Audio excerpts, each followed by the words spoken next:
Às vezes é preciso desconstruir para prosperar. Acompanhe cortes de podcast que podem e vão mudar a tua mentalidade.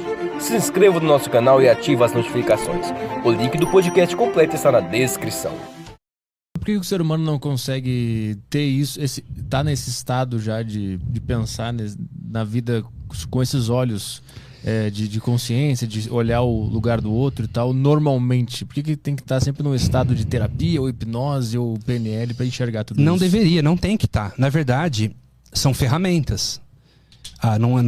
Existem várias ferramentas. A hipnoterapia, a programação neurolinguística é uma baita ferramenta que a gente percebe nos nossos alunos formados, nos nossos clientes, a melhora rápida e significativa. Mas tem um negócio chamado ego, né? Ou seja, o ego, ele traz essa ilusão da separatividade, fica muito mais evidente, do outro é o outro, eu sou eu vou tirar uma vantagem, né? Eu tô certo, você tá errado, porque a minha verdade parece ser muito mais convincente que a sua.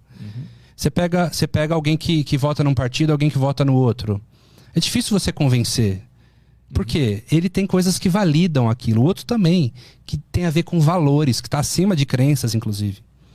Então, o ego, ele precisa ser trabalhado, né? A pessoa ela precisa ter humildade para reconhecer que, poxa, ela não sabe toda a história. Ela sabe um prisma, ela tem um ponto de vista.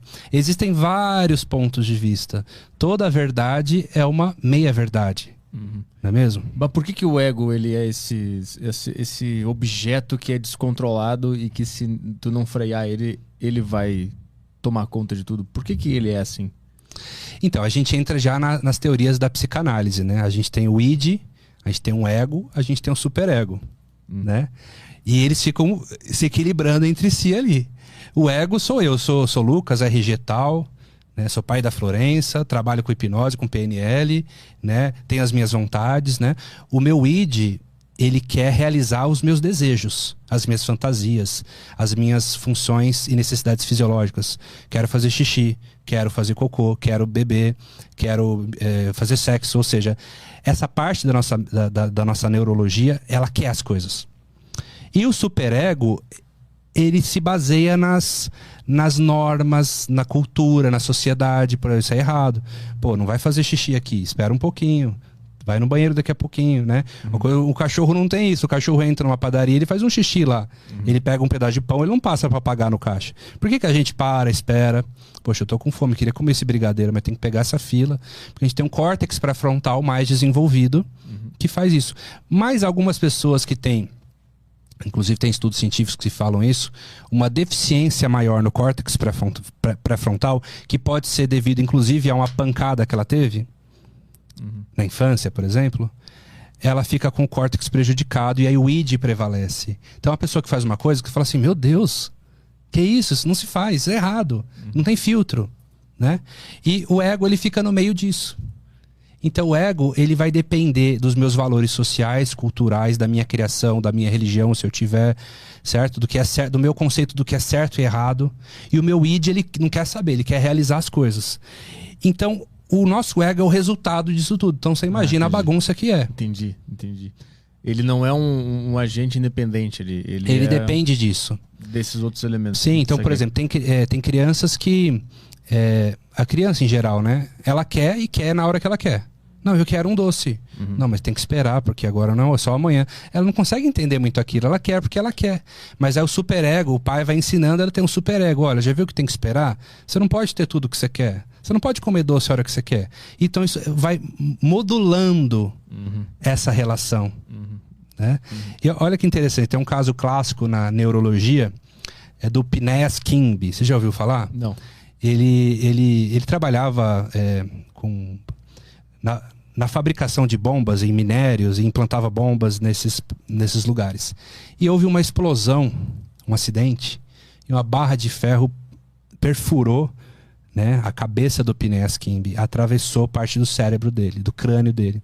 Quem digitar na internet Phineas Kimby e pôr lá no... Tô lembrando, essa história é boa. E vai colocar lá no Google Imagens, vai encontrar isso daí. E aí, pô, tem lá a barra de ferro atravessada nele, né? E aí o Phineas, ele aparentemente Não teve nada, o médico tirou a barra, falou, olha, milagrosamente ele não morreu, né? Tá tudo, fez a cirurgia, tirou, tá tudo bem. Eu falei errado o nome, acho que é Pinés Gage, depois você confirma pra mim aí, Caio. Aí ele, enfim, teve esse dano, né? E voltou pra casa. Depois de uns dias a família começou a dizer que ele tava com comportamentos muito estranhos. Sabe? Tava muito agressivo. Se dava vontade de fazer cocô, ele fazia ali mesmo. Dava vontade de mandar alguém pra merda, ele mandava ali mesmo. Então a ciência foi vendo que muitas vezes a pessoa que ela não tem filtro pra nada, há de se investigar. Será que essa pessoa não tomou uma pancada? Olha lá, gente. É Pinés Gage, tá bom? Eu troquei o nome, agora acertei. Pinés Gage.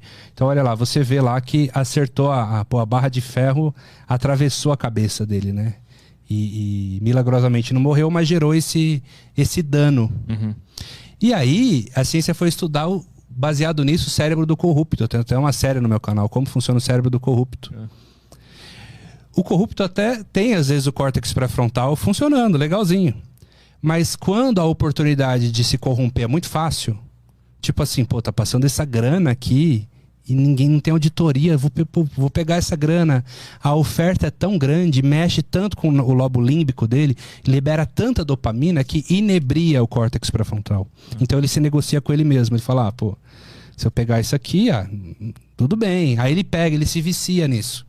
E cada vez o cérebro dele quer mais prazer, mais neurotransmissores do prazer. Então ele fica buscando fazer, ele fica viciado nisso. Mas foi por causa desse caso que foram pesquisar isso? É uma das fontes, né? Inclusive na minha especialização em neurociência, uma das fontes buscadas que, quando foram investigar por que a pessoa rouba, e aí chegaram à conclusão seguinte: por que alguns países lá da Europa, sei lá, você vai lá na Suíça, na Dinamarca, rouba-se pouco, ou quase não rouba, né?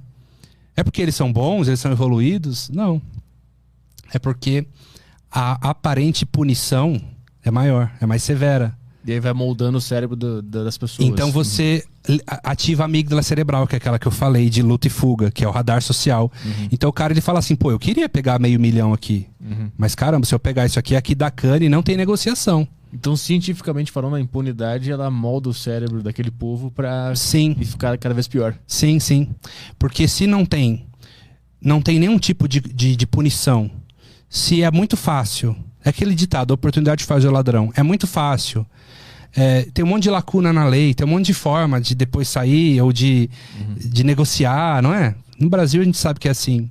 Então isso gera oportunidade, né?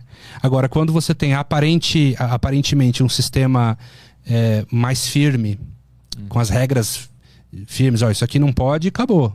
Se fizer isso, vai em cana. Ele não faz porque ele deixa de fazer porque ele é bonzinho, mas porque ele fala, caramba, a amígdala cerebral dele dispara, que é o radar do perigo, ele tem medo também de ser pego, então ele não faz.